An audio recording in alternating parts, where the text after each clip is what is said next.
What is the value of x?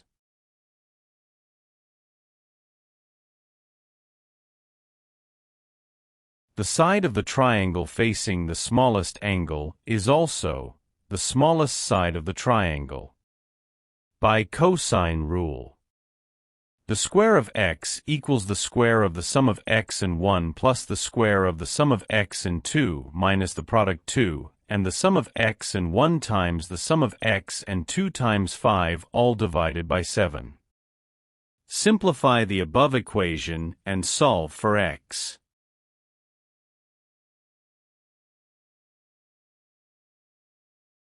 We have that the product of 3 and the square of x minus 12 times x minus 15 equals 0. Divide the equation by 3, and we have that the square of x minus 4 times x minus 5 equals to 0.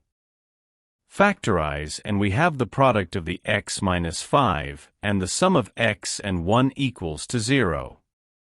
Thus, x equals 5 or x equals -1.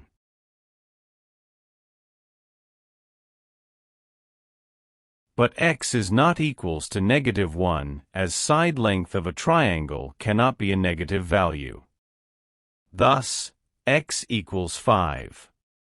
Therefore, the correct option is B.